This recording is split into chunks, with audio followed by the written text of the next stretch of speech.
Good afternoon. As you can see, my fellow panelists are joining me on the stage. I am not going to spend any real time introducing them. I'll just mention who they are.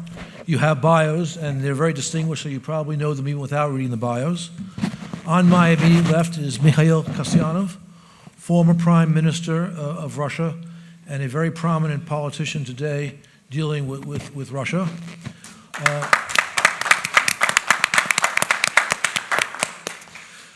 To his left is my old friend Natalie Jaresko, most recently Minister of Finance of Ukraine, where she did a number of marvelous things.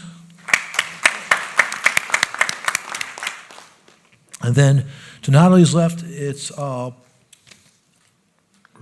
Debsky, the director of the Polish Institute of International Affairs. And to his left is Adam Eberhardt, the executive director of the Center for Eastern Studies. And then my wing lady is Evelyn Farkas, the former Deputy Assistant Secretary of Defense, responsible for Eurasia. I'm going to turn the floor over immediately to former Prime Minister Kasyanov to talk about how things look at Russia and in Russia. Please. Good afternoon, ladies and gentlemen. Thank you very much. It's a great pleasure for me to be here with you today. In fact, I should start with the short introduction of my feeling where Russia is and what is relations between us, European Union, transatlantic unity, NATO, and Russia. Unfortunately, when I was in the government, we had completely different situation.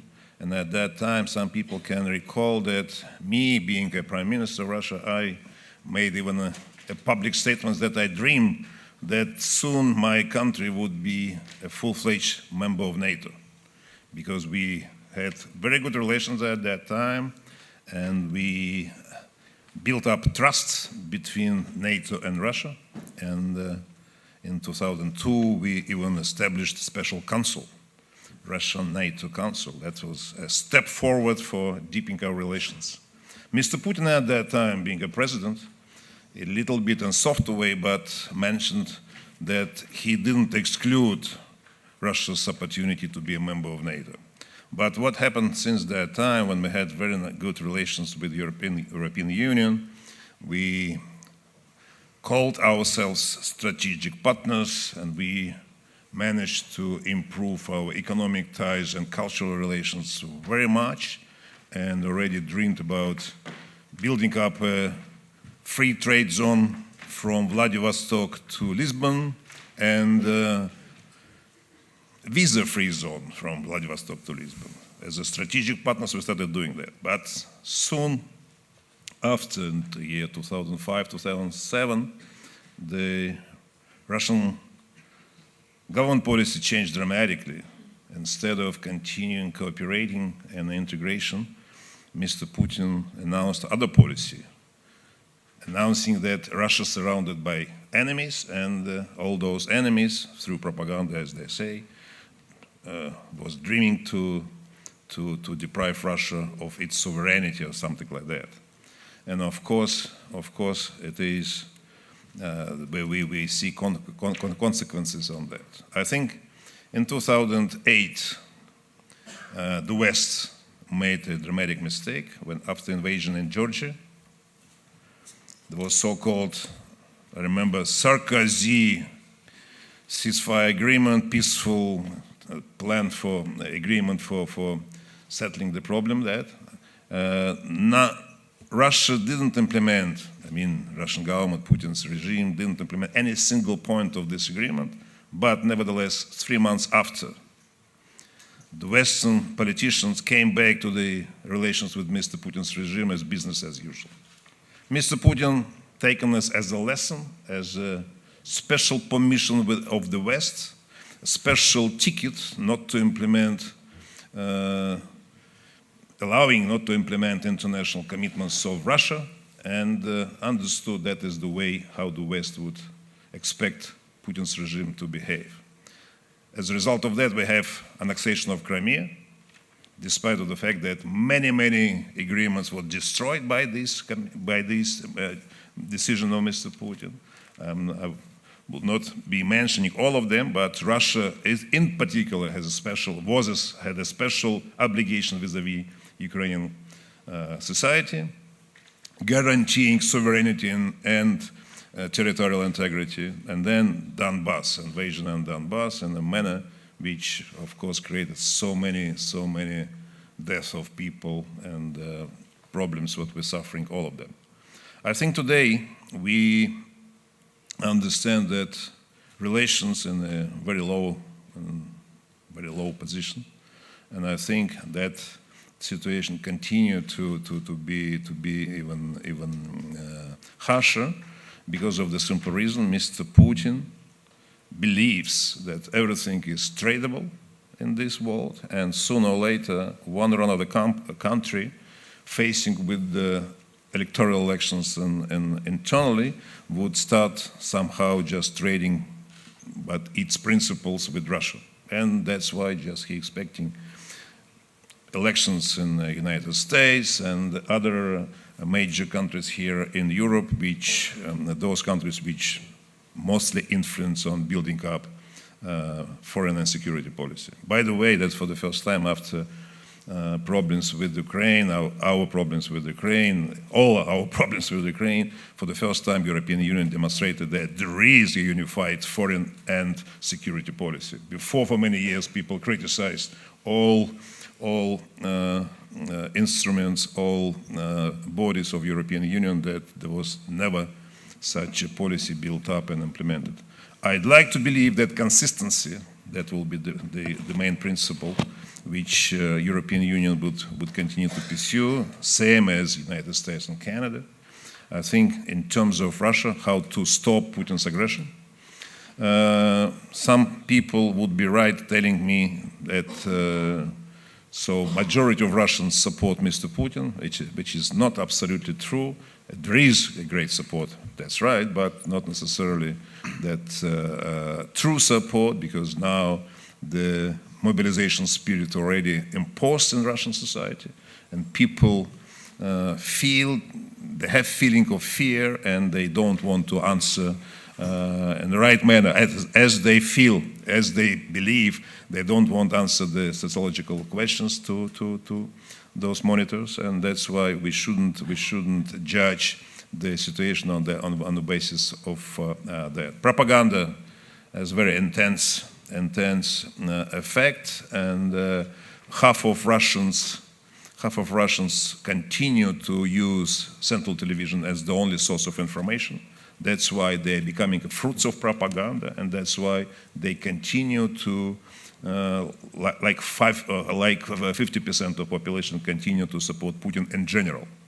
But Putin needs external enemy and needs quick victories. Now he failed to achieve that, and that's why I think this year could be a, say, crossroads.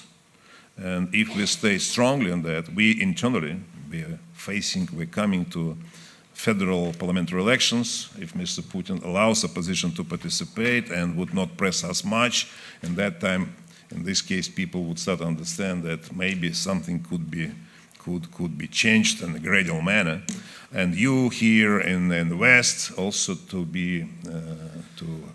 stand on your values, on our common values, be principled and consistent in your policy, because Russia is not a strange state. At the moment, the government is strange, but Russia is not strange state. We are full member of Council of Europe, and we're full member of OSCE, and Russia has direct commitments and obligations. And you should criticize heavily Russian government not implementing these obligations. First of all, I mean, in this period, absolutely, that is the free and fair elections. Copenhagen documents, so-called Copenhagen documents of OSCE and Charter of Human Rights and Political Freedoms of Council of Europe, that's important piece. And that's what we have to call Putin now, so that to press him now, so the regime would implement its international commitment as well as our constitutional commitment and our constitutional rights. Thank you. Thank you very much. I neglected at the start of this to point out that we have a question for people to answer during the session. The question is whether Europe will continue to renew sanctions on Russia until it fulfills completely its Minsk obligations. And you go to the conference website, www.wroclaw.com. And with that, we turn it over to Natalie. Thank you very much, and thank you to the organizers. Ukraine today is experiencing the full force of the Kremlin's hybrid war. It's military, it's economic, it's trade, it's cyber warfare, it's information warfare. And an emboldened Kremlin understands, from my perspective, that Ukraine's destiny is Europe's destiny. This war has cost us tremendously. First and foremost, human loss. 10,000 deaths, 20,000 wounded, 2 million internally displaced people fleeing the illegally annexed and our occupied territories. 7% of our territory, and as former finance minister, 20% of our economy. And many would think that this would, in essence, cause this country to collapse, cause our leadership to collapse, cause our willingness to stand our ground to collapse. But it's done just the opposite. Those costs are tremendous, but the achievements of the country over the past 2 years in the face of this have been tremendous. It's brought the country together and consolidated the nation in a way that nothing else probably could have. We've rebuilt our military at a huge cost. Someone mentioned Poland. I think the foreign minister said Poland is spending 2% of GDP. We are spending 5% of GDP. But we've also used this as an impetus for reform and for changing and for following in the footsteps of those 100 who died on the Maidan at the Revolution of Dignity for European values and principles, which I want to clarify for the audience does not mean German luxury cars. The values and principles are about freedom of assembly, freedom of movement, freedom of religion, freedom of speech. And those are very, very integral to a burgeoning civil society in Ukraine today.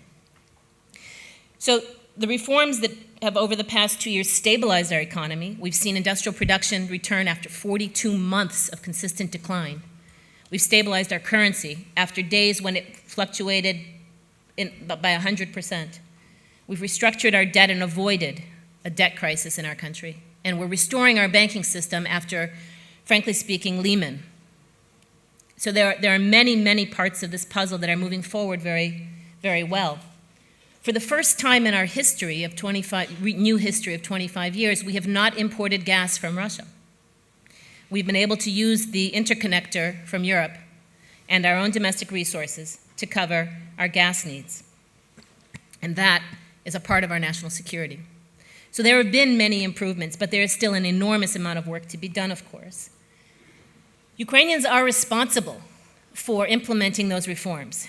Just today, our parliament adopted constitutional reform that will begin a very critical judicial reform in our country, eliminating the immunity of judges, eliminating the political interference in naming and keeping judges in place, forcing judges to show their income, their declaration of income, and compare it to their lifestyle and be responsible, and renewing the corpus of judges to a large extent.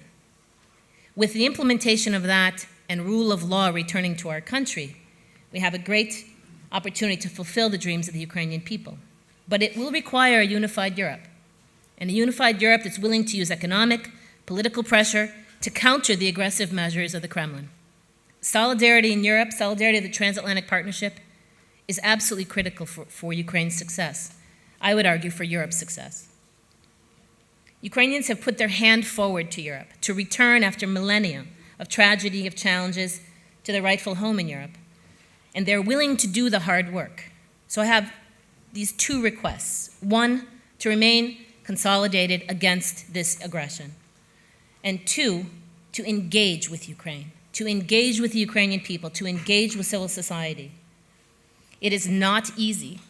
You can imagine the forces that have built up over 25 years, vested interests, political interests, to stop the reforms. But your engagement with the Ukrainian people is absolutely critical to our success.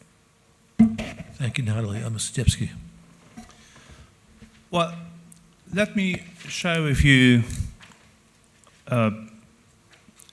why I believe that Russia and Ukraine and the conflict matters not only for the region we are talking about now, I mean, Eastern Europe.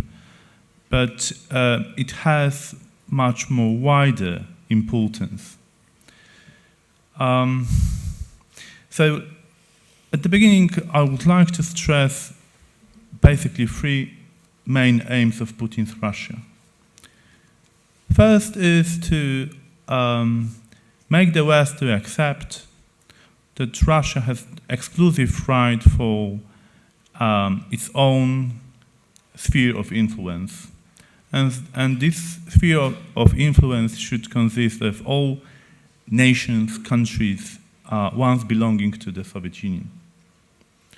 So actually, Ukrainians, Belarusians, Georgians should not be allowed to make their own choices, to decide about themselves internally and about their foreign policy.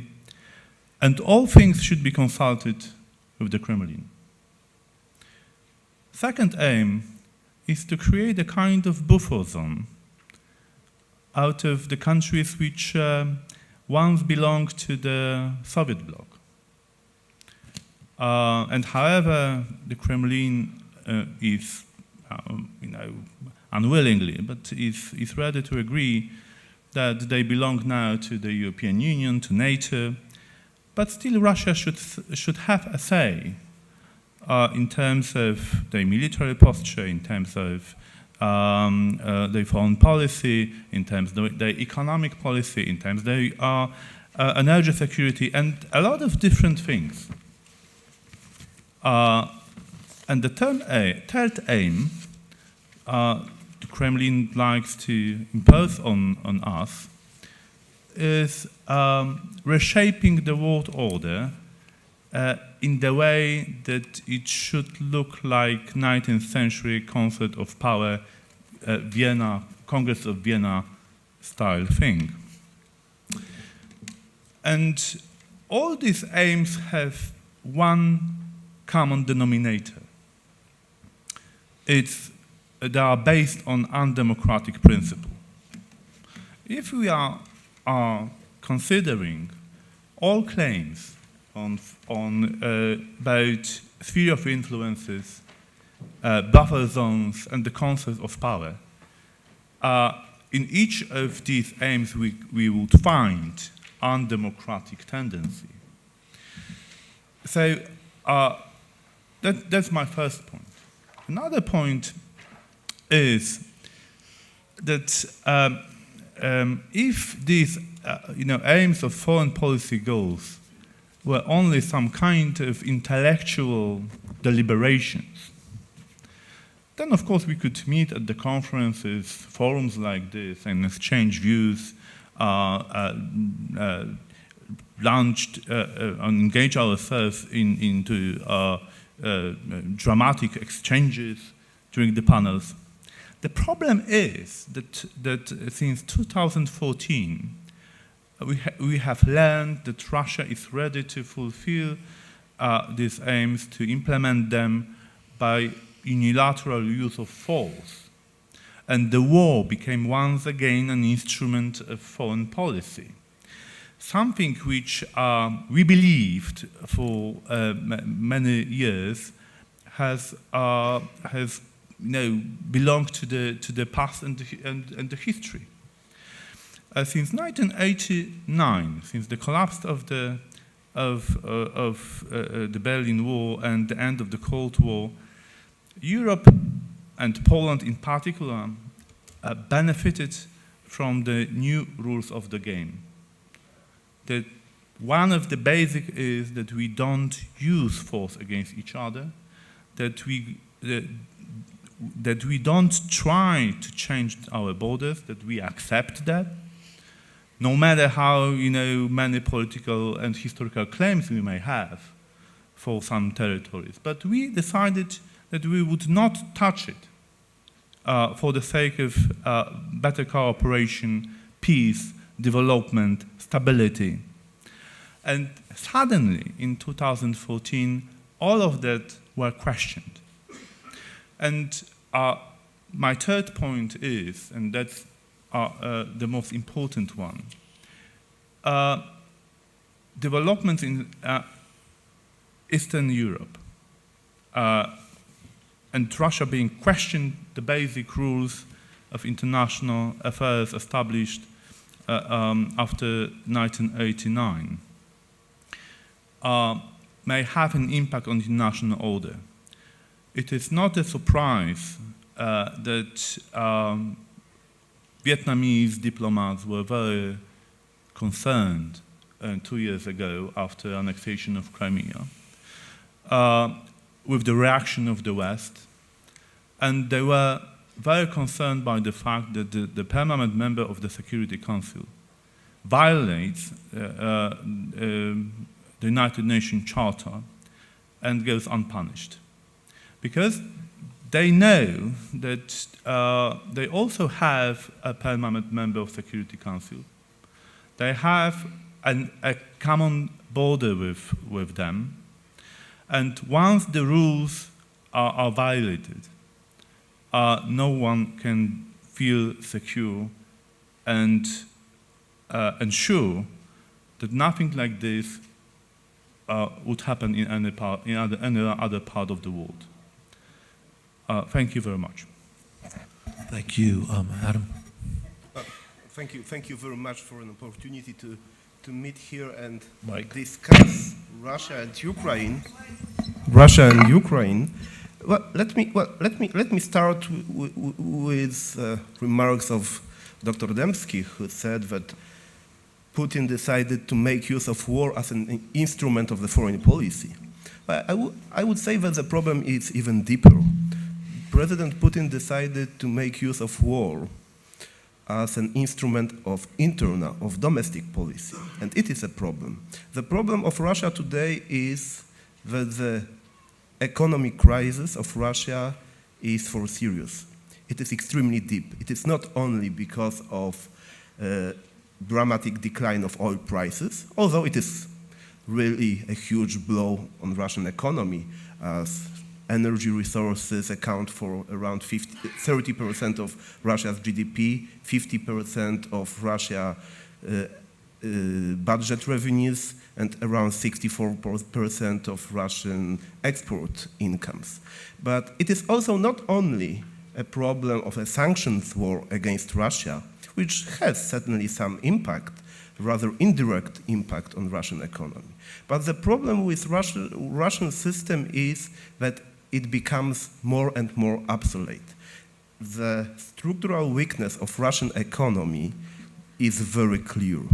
And even if we come back, well, two or 3 years ago, when the price of oil was around $120 a barrel, Russian economic growth was close to zero. Russia was not able to have any development. And the government of Russia is not able to deliver promise of modernization in time of growing aspirations of people. And the problem is that Russia started to transform itself domestically. Today, I would argue that we face the most repressive phase of the Russian regime since mid-80s, for the last 30 years. And it does not mean that Russia, that President Putin is not able to buy loyalty by its fellow citizens. He is just able to force the loyalty. No, it's not true. He still is able to buy loyalty, but he has to buy loyalty by different means. He's not able to make use of an economic growth. He's not able to make use of oil and gas revenues.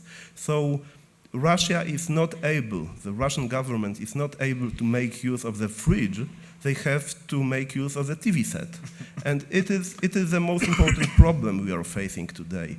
So the government, the president of Russia, the government of Russia, they try to make use of foreign policy as a source, as a mean of escaping everyday problems. Let me remind you of public opinion polls about Russian intervention in Syria. So just 1 or 2 weeks before President Putin announced the decision to start military airstrikes in Syria, the support for it, well, there were just 14% of Russians who have supported him, supported airstrikes against Syria, in Syria. Just 1 month ago, the number of people who backed the idea was 72%. It shows the ability of the government to consolidate the people around Putin by foreign policy means. And it is why, to some extent, it is why Russia decided to wage war on Ukraine. Not only because Putin somehow felt humiliated by the revolution of dignity in Ukraine. It is also the problem of the conspiracy mentality, I would call it. So they really, the ex-KGB officers, they really believe there is some US conspiracy and color revolutions are coming closer to the walls of the Kremlin. And war against Ukraine, trying to prevent Ukraine from succeeding, is the only option from the point of view of Putin. And it leads me to the part of the of what Sławomir Dębski said about Russia being a revisionist power. But you know, if you are a revisionist power which is too weak to revise a system, you become a spoiler. You become a troublemaker. You try to derail the system as such. Russia, you know, if you observe, if you have a look on the post-Soviet space today, there are virtually no allies of Russia. There are no countries which are willing or able to integrate with Russia. So definition of post-Soviet space today is these are the countries which fear Russia, which are not able, not willing to integrate further with Russia, even if some of its citizens decide to go to Moscow in order to earn money, but even they don't perceive Russian model of development as anyhow attractive. So the model of development is obsolete. The Russia has no soft power, and using military means is the best instrument possible. And one additional, just to conclude what I wanted to say is that the problem is, well, the US anti-American sentiment. It somehow upgrades Russia. If you sell the war against Ukraine as a war against Ukrainian nation, it wouldn't have flight. It wouldn't have been supported by the people. It has to be a proxy war against the United States. It is to be discussed in a way we are having a new Cold War. Because, you know, a Cold War concept is very, very beneficial for President Putin, and it's why they try to threaten us with a new Cold War. Well, in the very fact we don't have any new Cold War. What we really have, well, Russia would like to get something quite opposite, because a new Cold War means consolidation of the West, means that the West is able to stick together and reveal weakness of Russian economy, Russian policy making, Russian system. The problem is that they try to threaten the West with a concept of a new Cold War in order to get concessions from the West. And the only problem we are facing is that we are not able to accommodate Mr. Putin, because if we are willing to strike a deal, to cut a deal with Putin, it won't work, because any desire any attempt to seek compromise is perceived by the Russian elite as a sign of weakness. And weakness means we should press harder, we should go further, we should ask for more. So the more we give, the more we will be asked to give. And it is the most important problem we are facing today with Russia. With Russia, which is not strong, but Russia which is weak, and the weakness of Russian economy, of the model of development, of lack of soft power when it comes to foreign policy, leads Putin to use a madman strategy. as it was used by President Nixon, but President Nixon was the president of the United States, while President Putin is the president of a country which is not able to work out an effective model of development. Thank you. Thank you. I think everyone will have some things to say respecting that last point. Okay, well, this is fantastic. I agree with really, I think most of what's been said. So I won't go into a big description of why for the United States and for the Western, indeed the global community, Russia is a threat. In fact, what I'll do is just really talk about what I think we should do about it. And there are 4 components of what I think we should do, and some of them are quite obvious, but I'll throw in a few other thoughts along the way. So the first one, obviously, is to deter Russia, and that's something that primarily we're doing militarily, but of course we can do otherwise. We're doing it through conventional means, and we see in the lead up to Warsaw some important decisions being made, and I think there will be even more decisions made, not just on the conventional front, on the hybrid front, and then I think we need to unfortunately relook our nuclear policy and our declaratory policy vis-a-vis Russia, because they have changed their at least their rhetoric with regard to nuclear weapons, and indeed they are modernizing their nuclear arsenal in ways that raises questions for us about whether the current nuclear posture or the current policy that we have right now is strong enough to deter Russia. And I'll get back to that in a second when I go to the 4th prong. The second one would be to strengthen our allies and partners. So within the NATO context, obviously strengthen countries like Poland, who are feeling the pressure from Russia, but also to strengthen countries like Ukraine so that they can repel Russia from their territory and not face the constant threat from Russia. That is in part military, but it's not only military, and it's not only punitive. So in the economic sphere, we can do things like renew the sanctions, that's very important, but we can also sign the TTIP, so we can come together economically, and that's also sort of an answer to Russia, if you will, although we have our other reasons to do so. Politically, we can strengthen our alliance and strengthen our relationships with the partners outside of the alliance, and of course continue to keep the enlargement process going. And I am very happy to see that Montenegro is joining, although it's a small country and it won't change the balance of military power in any way. It's very important politically. Those are the main areas where we would strengthen. I think another important point, sort of my 3rd prong, if you will, would be to get the truth out, because I think too often, and everyone's saying, we're losing, we're not as good as the Russians, so I'm not saying anything new, but it bears mentioning. It's very important for us to get the truth out. And to some extent, I'll only speak for the United States, but we really need to put more resources into our media community, so that what we call the 4th branch of government has been suffering because of the changes in technology. It's affected their economic model, and I don't think they've yet found their way out of that. And as a result, they have fewer resources to commit to sending journalists out into the field and doing the really hard work that's required to really hold politicians and the Russian government accountable. So I think we need to do more on that front in terms of getting the truth out. The 4th one is limited or selective engagement. And here I'll go back to arms control and go back to the nuclear issue. I think it's really important because we still, between Russia and the United States, I'm speaking now as an American, have 90% of the nuclear forces, nuclear weapons between us. And it is really important to continue a dialogue in order to make sure that we limit accidents, limit misunderstanding, miscalculation, not only conventional but nuclear as well, and that we talk about strategic stability, which includes not just the strategic nuclear weapons, tactical nuclear weapons, and missile defense. So across the board, the entire balance between the United States and Russia, or NATO and Russia, is very important to continue having discussions at the technical level. And I think the other part of engagement, and this is important, is there will be areas where we want to cooperate with Russia.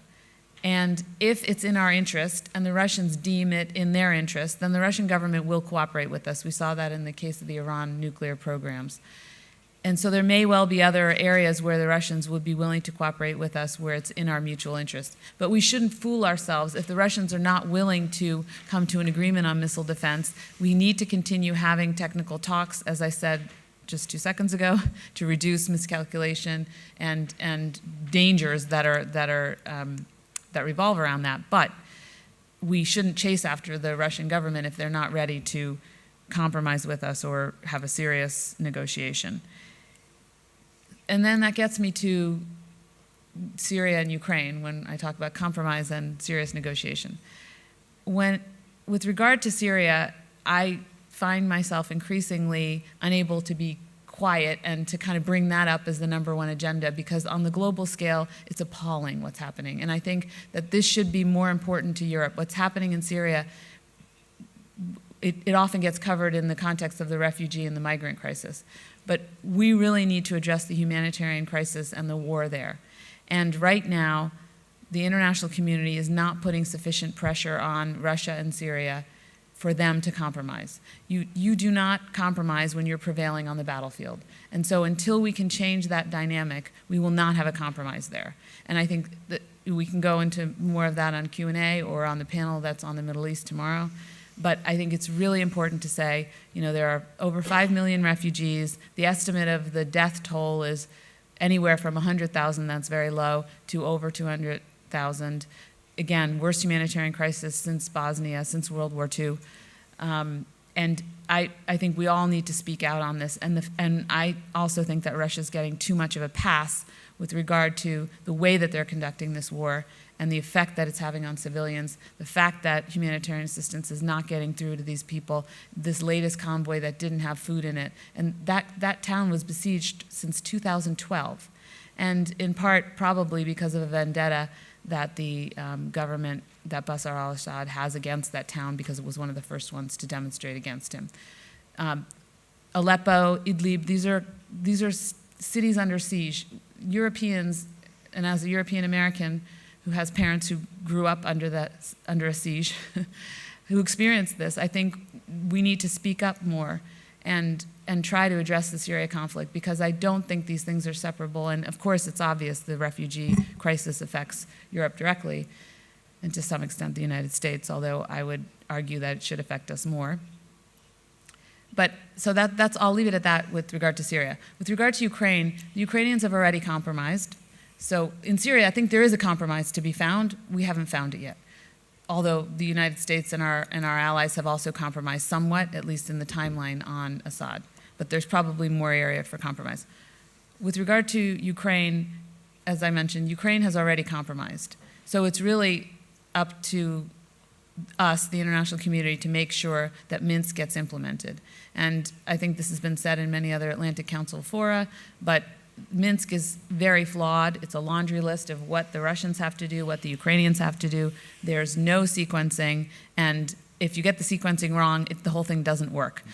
And I'll leave it at that because, of course, there are others on the panel who know this far better than I do. So I think I've spoken probably longer than I intended to. Thank you for your patience, and thanks for having me on the panel. Thank you. All right, I'll take the prerogative of the chair to ask a double-sided question. Dealing with the problem of Kremlin revisionism, and we had an interesting insight that it's a revisionism sparked by weakness. A very important factor is, you might say, solidarity on both sides of this conflict. The solidarity question in the West is evident specifically on the issue of sanctions. We had a disturbing article in Der Spiegel at the end of last week suggesting that Europe would not simply renew sanctions this month actually, or July, for 6 months. They were looking at alternatives, although Chancellor Merkel made a strong statement yesterday saying no, sanctions will be renewed, no questions asked. So on the one hand, are we seeing weakness on the Western side in maintaining the sanctions regime, which a couple of panels have noted is very important to getting the right outcome in Ukraine and to deterring Russia from further adventures? That's on the one side.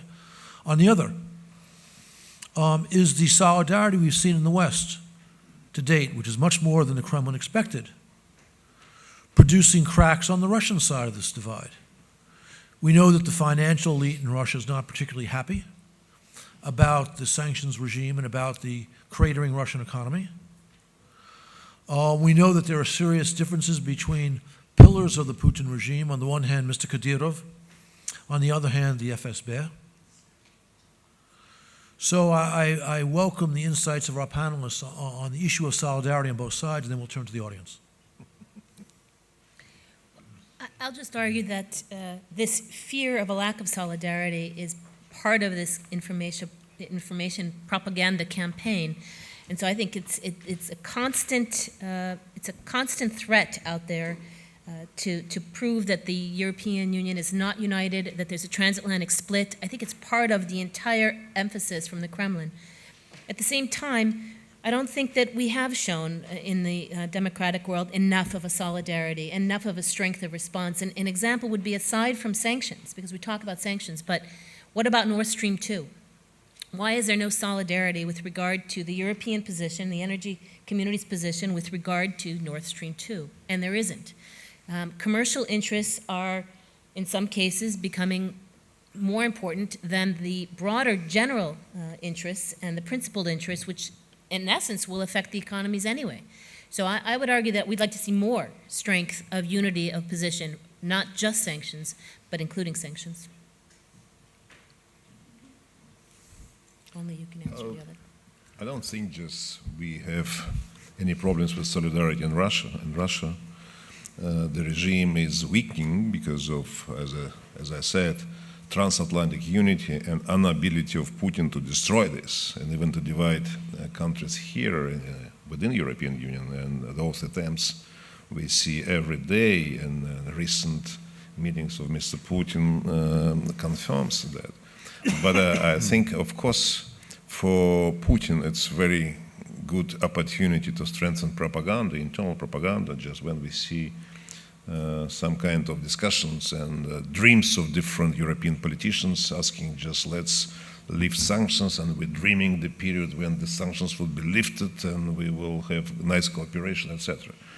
That gives another impetus to people around Putin and to strengthen propaganda, so that we should continue to stay and we keep patience, and the West would be defeated soon, because they're faced with their own problems, and inevitably they will come up with some kind of transaction. For instance, Mr. Putin expects stop whole operations in Donbass in return of, if not recognition, but closing eyes on Crimea annexation. That's what he's dreaming about, and I think just the whole Donbass operation, that's playing cards in Putin's game. He never wanted to annex this part of Ukraine, but it's appeared to be just the West appeared to be just more sophisticated in terms of Putin's understanding, and you're standing more strongly than he expected. But I think just it would be nice. I agree with Natalie, so that the general public consolidation would help a lot for Ukrainians, and the whole pursuing the whole principled policy you started 2 years ago. Thank you. Anyone else, please? On solidarity, I would like to make 3 points, but let me start from the anecdote. Some years ago, a very experienced British diplomat told me that when he hears about lack of solidarity within the EU, he knows that we are in trouble, that we are starting to trade political horses, and we have the problem with the policy. There is very important, I think, message in this anecdote. When people now start talking about solidarity in terms of sanctions, in terms of Ukraine, we are,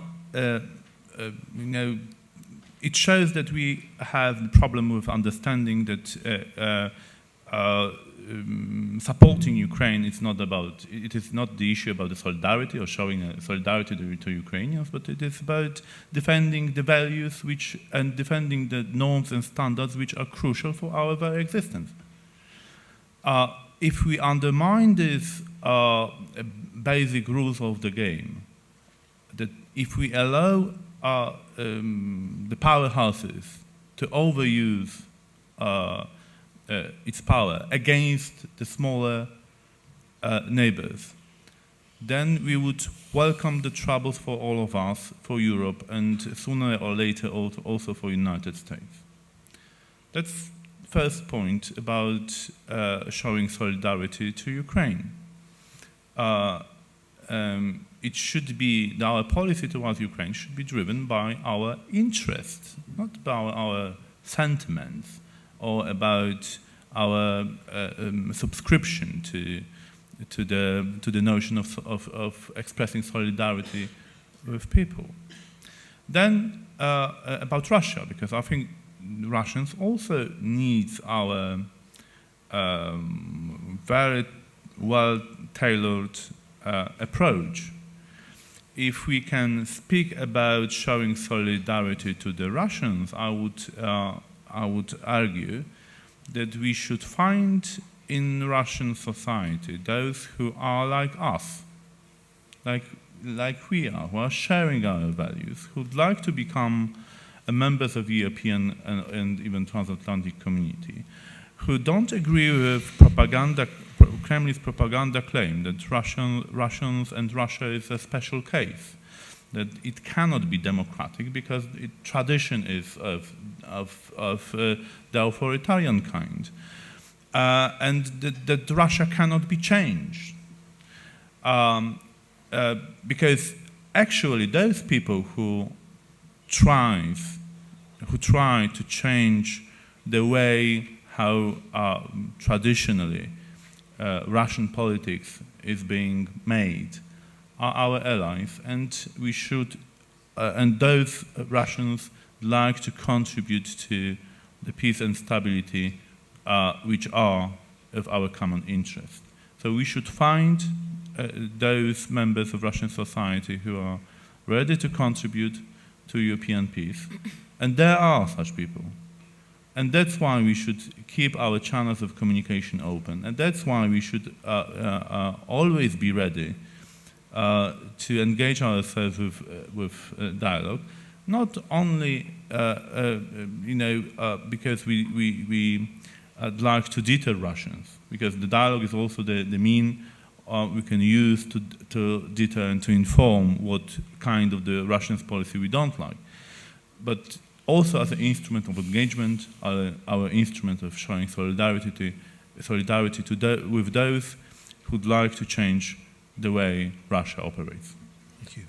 If I may, well, there are two layers of the way the Western community perceives Russian behavior towards Ukraine.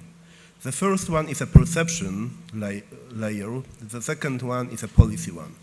When it comes to perception, I would argue that we are much closer to each other because we perceive Russia as a strategic problem, we perceive Russia as a troublemaker. And if you take an average Italian, German, Polish, Lithuanian, I believe that we are closer than ever when it comes to the way we perceive Russian foreign policy. But the problem is that the same perception may lead to completely different policies. Because some countries, some people, some politicians would argue that Russia is a strategic threat, so we have to oppose, we have to face it. Some others would argue that, well, indeed, we were wrong, you are right, Russia indeed is a strategic threat, so we should not allow us to get engaged in a conflict with Russia. And this split, this strategic split, is a problem of tomorrow of the European Union. And it leads me to a question about sanctions. Well, I would certainly, sanctions is a political tool, But sanctions are not a political tool only or even mainly a tool vis-à-vis Russia. It is mainly a tool which we need for ourselves. Sanctions against Russia is a way to work out benchmarks in order to somehow to evaluate Russian commitments, to evaluate Russian policy, and work out a response having some very concrete steps which should be met by the Russian leadership in order to have sanctions lifted. So I would like to cherish sanctions, not because I believe they will ruin Russian economy. It is not the perspective, it is even not an objective of the sanctions. The main objective of the sanctions is to keep us together and to prevent Western community from having completely different perspective of the Ukrainian crisis. And it is not so easy to say, because we may discuss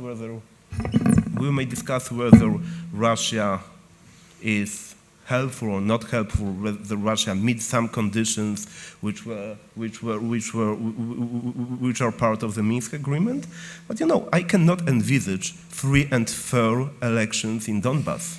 If you could, please take a Ukrainian flag, get to Donetsk and Lugansk, wave it around, and try what are the prospects for having municipal elections on the spot. I cannot envisage having Ukrainian officers back on Donbass-Russia border. It is impossible. So, and we should be somehow realistic about the situation we are facing.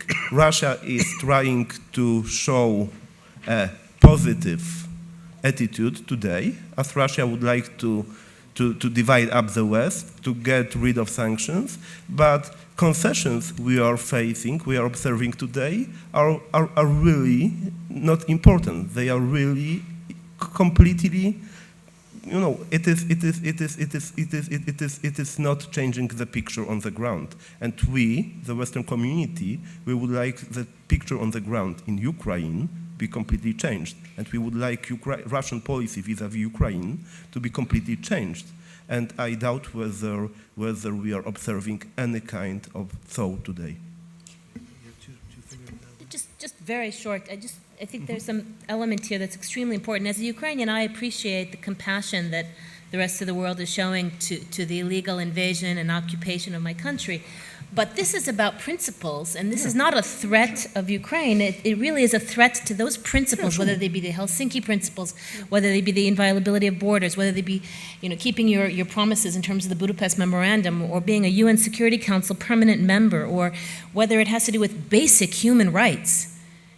The indigenous people of Crimea, the Crimean Tatars, are being, for the second time in 100 years, removed forcefully from their homes, their mosques, and their rights to their own native land.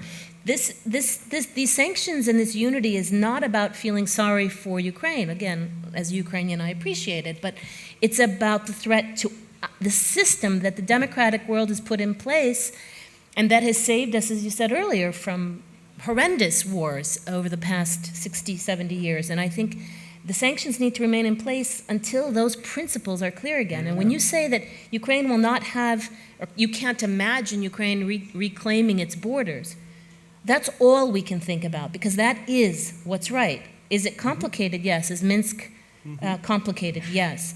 But those are our borders. No, my point is that when Russia decided to release Nadia Savchenko, we had lots of statements how positive development we are observing, how closer to implementation of Minsk agreement we are. And my point was just to say that we should not be cheated by some gestures which are far, far from implementing Minsk agreement. It's just the only thing I wanted to say. Questions from the audience?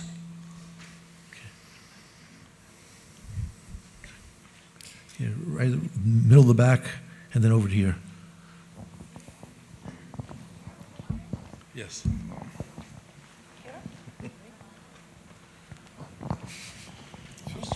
Sorry. My name is Yevhen Lybovitsky. I'm from Nestor Group from Kyiv. And I have a question to Mr. Kasyanov and Mrs. Yeresko. My question to Mr. Kasyanov is, what are the prospects for Ukrainian experts who are trying to policy make how Ukraine should behave towards Russia?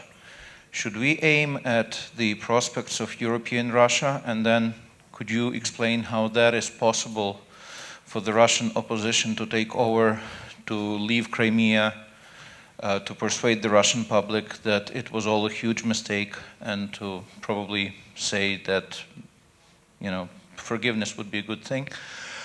Or the Ukrainian experts should be aiming at weak Russia, considering that the support of Putin's policies comes not only from his core, but also from the opposition leaders like Mr. Navalny, Mr.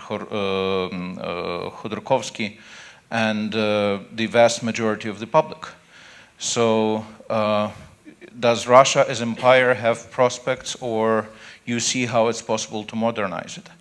And then the question to Mrs. Yeresko, what do you think is the Ukraine's role in actually assisting Russia to transform itself? Because eventually, if Russia doesn't transform itself, we're going to have this thing over and over and over again like we had it for the last 300 years. Thank you. Would you like to go first? Yeah, okay. First, I think we are those Russians who devoted to democratic principles and values. Of course, first, we'd like you to treat Russia and the Putin's regime separately. Putin's regime is not Russia. It's not Russian people, not the Russian Federation. I think it's temporarily existing government, and I'd like you to treat this government as a separate, I would say, story, temporal story, but existing, of course. Secondly, I think just we all believe that, I mean, all those people whom we can calculate like 20% at the moment of population, that it was illegal annexation, and law should be restored. In which way? As I say usually publicly in Russia, as soon as we come to the power, we immediately start negotiations with the Ukrainian government about Crimea. And of course, all settlements should be done in this way. We have our own interests and human rights interests, as the whole Ukrainian government and the whole Russian government should use it as a priority, but there are some other aspects, respect of minorities, etc., etc. But that is an integral part of Crimea. We have our international obligations, and we have to fulfill it. It's not 19th century. It's 21st century, and borders doesn't mean much in new world. And the European Union demonstrated that already, and I think just we should follow that way, that path. Yes, we and my party, People's Freedom Party, we are pro-European party, and we stand up for deeper integration with the European Union, because it's a natural partner for us. As I said, 50% of our trade, that is European Union, and 75% of direct foreign investment, that is European Union, and that is absolutely inevitable story that sooner or later we come up for greater integration. How we can deal with this? Yes, this year, I think that's an important period of time. Some people, of course, living with the expectation that Putin is forever, but I'd like to believe, and I'm sure that is not the case, and we already have to start pressing this, pressing by constitutional manner. We have quite a comfortable, I would say now, constitutional calendar. This year we have, in September, we have parliamentary, federal parliamentary elections. Next year we have one-third of regions, regional elections, and 2018 we have presidential elections, 3 stages. Of course, many people can say Russia in Russia, there is no main institute of democratic state free and fair elections, and they will be to a great extent correct. But I think, in any case, that is our institute. Free elections, that institute of Democrats, but not Putin. Putin have to admit existence, and he is suffering because of that, but he trying to play this role. But if Russians would start waking up today, and in September would start saying something, answering the questions that they question themselves, who is responsible for all the problems, for suffering every family. Last year, just a real income of household just decreased by 7.7%. This year, again, the same level. And people already cannot continue to have the same style of life as they had yesterday. And more and more questions, not only among those people, as I say, 20%, and wider than that. That's why we have an opportunity. For us, internally, we have to fight for our constitutional rights, free and fair elections first. But for you also to support us in this, because as I said, Russia is part of international society, and we have international obligations. There's not a tasting, I would say, tasting statement that Putin is wrong and not a good ruler.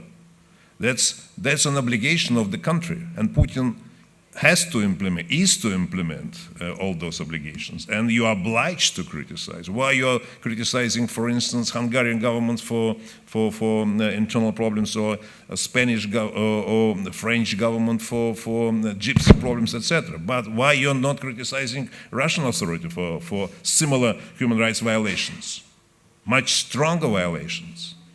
Because Russia is big and Putin is strong. But it should be equal treatment for all members of Council of Europe and OSCE members. That's why I think the position you have now is absolutely principled. And if you're coming to compromise, that demonstration of weakness, that was correctly said this way, and it will be used and treated this way. That's why I think just what we need. We need Ukrainian revolution, orange or whatever name it could be, success. We need Ukraine to be put on a strong footing on a trend of European choice. And I think we Russian Democrats, of course, in full support of this way.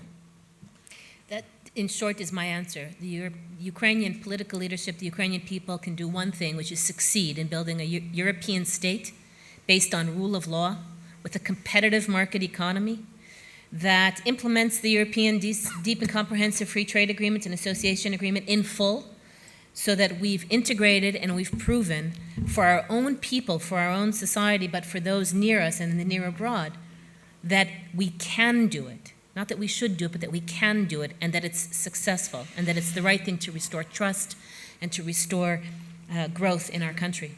I think it's the most critical thing we can do. And if I could just add to that, I think it's also really important for those of us supporting Ukraine to be tough on Ukraine with regard to the reforms that Ukraine needs to make, economic, judicial, et cetera, but also to be mindful of the fact that change doesn't happen overnight, and that the Kremlin is using any weakness and any gray areas, any corruption problems, et cetera, to put forward an argument against helping Ukraine, or to obfuscate, so to create a lot of confusion and fatigue in the international community. And I think those two things are really dangerous. So we just have to be very smart about how we speak about Ukraine and to Ukraine. Thank you. Okay, time is short. We have 3 questions. I'll take 3 questions straight away. Woman standing in the middle first, then gentleman over here second, and gentleman over there third. Yeah, please. Okay. Elizabeth Pond, author and journalist in Berlin. Natalie Yaresko, I agree with you in saying that Ukraine has done fantastically since February 2014, not least to your services. What really bothers me now, and after covering Ukraine off and on since independence, I really feel deeply about this. It looks to me as if what's happening now is the same thing that happened after the Orange Revolution, and that the Ukrainian leaders themselves are throwing things away, including they're throwing away reformers like you and restoring the old system. And it's not going to work unless some kind of institutions which start with rule of law. And as long as the rule of law does not exist and is being constantly flouted, it's just going to be the old kleptocracy all over again. And I don't see a chance for a third Maidan revolution. I just don't. And just a quick question to Ms. Farkas. One question per question, because we have a lot of other people want to ask questions, right? Yeah. Okay, gentleman over here. Okay.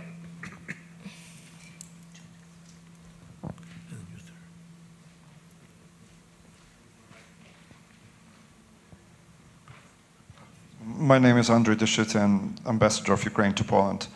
And I'd like to refer to the opinion, to the question we have here in the opinion poll and about the lifting sanctions. And don't you think that the question itself has to be corrected in a way that the sanctions has been lifted only after Crimea will be returned to Ukraine and not after the Minsk will be implemented?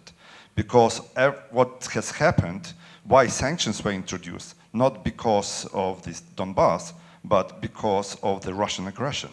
And if we would like to restore the international order, international law, and Helsinki Final Act principles, then we have to lift sanctions only after this will be done. A quick answer to that question. The question was put in shorthand. Yes, it was really a question of the Minsk process-related sanctions on the Donbass. It's also true that the sanctions on Crimea will remain even if the sanctions on Donbass will be lifted. So the question is really about the Donbass sanctions. Those are the ones that really hit. Okay, the question over here. Oh, all right. Me? Please, Yeah, please. okay. Then the gentleman behind you as well. But please go ahead. Again, Andrius Kubilius, former Prime Minister, and for time being, not only Lithuanian politician, but also member of Advisory Council to President Poroshenko. So my question to Mikhail and Natalie, perhaps, on long-term Western community policy towards Russia. I mean, Mikhail, I really would like to be so optimistic as you are saying, that Mr. Putin is temporary government of Russia. But can you imagine scenario that really Putin is staying, as I was asking earlier, is staying in power for the next 20 years? He's not changing himself, he's not changing his policies, economy is going down, he is becoming even more aggressive, and we're facing such a scenario, I mean, of very, very, very negative developments in Russia. So then the question, my question is, what kind of Western long-term strategy towards Russia should be implemented? And what kind of instruments should be implemented? I know only 3 instruments. One is sanctions, second is boots on the ground in our region, and the third one is real assistance towards Ukraine. Because if that region will not be stabilized, and if Ukraine will not be a successful country which is joining European community, that will make mess in much larger region. So my question is maybe to Natalie, why you think Western community is still not understanding how it's important to support Ukraine, not only let's say, with good statements, with IMF money from time to time, but also with a very clear perspective of if reforms will be done, Ukraine will be able to join also Western community. Okay, and finally, gentleman over there, and then we'll answer. Good afternoon, I'm Piotr Łukasiewicz from Pulaski Foundation and the former Polish ambassador to Afghanistan. I have a question to Dr. Farkas. I said many of us here certainly share your despair over the situation in humanitarian crisis in Syria, but it's worth to mention that the world welcomed, or with some interest and sympathy even, the Russian intervention in this country. And right now it seems like Russia is only adding problems to the situation rather than solving it. So what would you propose to remove this tool from Mr. Putin's hand in Syria? Okay, we'll now go down in order, the panel answering the questions, please. Sonik. Question of Putin forever. I think that there could be such a scenario, of course, but not necessarily for 20 years or forever, but that might be the case. But as I said, this year is a crucial year. If by the end of the year Mr. Putin doesn't change everything in Russia, I mean, everything means starting a relaxation of political environment. It means allow opposition to participate in elections and not to falsificate on the results, and allow to set up a political group in Duma. It would mean for Russians that even in such an environment, changes could be the case, and we start gradually introduce changes in the policy, and Mr. Putin's policy would not be so harsh inside Russia and outside. Of course, dear Andreas told me that it's very much, I would say, enthusiastic, but I pursue this way because I'm leading a political group and I cannot behave differently. But of course, if it's not the case, if the whole operation, I mean, elections would be like a special services operation, imitation of elections in this case, and Putin continued to stay strongly on the same position on vis-a-vis Ukraine and NATO, etc., it would mean further squeezing the environment. It would mean just transformation to individual repressions, and he already prepared for that. You know, he demonstrates every 2 weeks on the central television training of special forces, how they struggle with the peaceful demonstrators because they require higher salaries. They already demonstrate that. In this case, we will be moving towards North Korean affair, and that's what people would understand. And I think in this case we should expect some kind of revolutionary development soon. To what extent Russians would keep patience, nobody knows. Even Russians don't. Even themselves. They don't know when they wake up and go to the streets and would start requiring just immediate changes. But at the moment, absolutely, for my position is absolutely clear, just constitutional struggle. It means to demand, to require from the regime to implement constitutional obligations, free elections and fair calculation, just so that we could start gradual changes.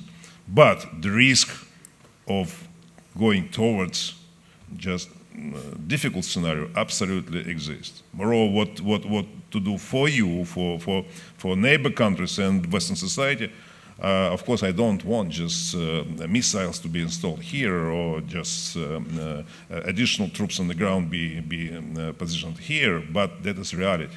Every politician and leader of the country is responsible for people who elected. And that's why that is a reasonable, I would say, security measures, unfortunately, you have to undertake now. Okay. I will just very quickly, because it's 0 minutes, to respond in general, in 0 minutes. No, our political leadership has not thrown reform overboard. Reform is continuing. Yes, rule of law is the absolute #1 most critical change that needs to happen for this success to be full and to come to fruition. But there have been major steps towards rule of law over the past 2 years, and again, I can't underestimate the decision today taken with a constitutional majority of 335 to adopt not only constitutional reform, changing our judicial system, but also one of the implementing pieces of legislation. Everything will depend on it being implemented in the end. Pieces of paper are pieces of paper until they're real, and I get that.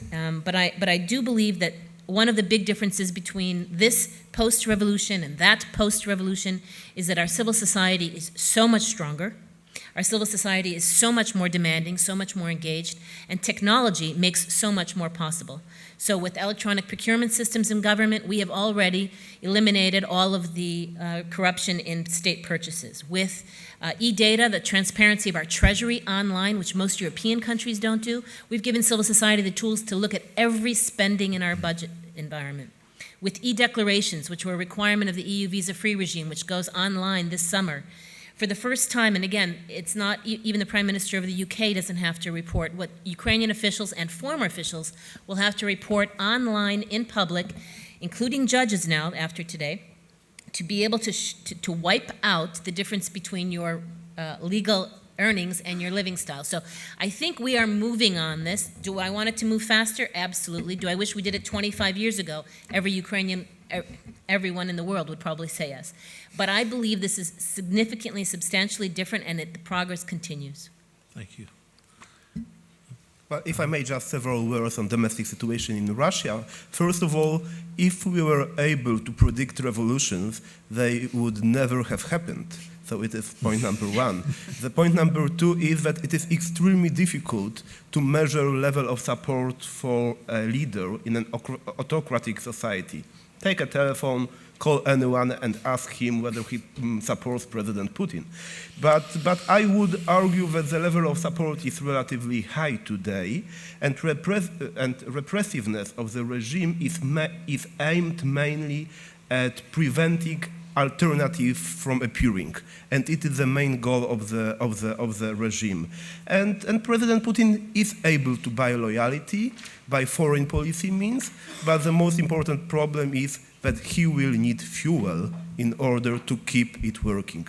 Thank you. Thank you. Evelyn, the last word is yours. So just quickly on Syria, I would take issue with the premise of your question, or at least the part of your question where you said the international community applauded Russia's intervention in September. I was in government at the time. I know my government didn't. In fact, Secretary Carter said that that Russia is going to be pouring oil on the fire, and President Obama said that Russia will find itself in a quagmire.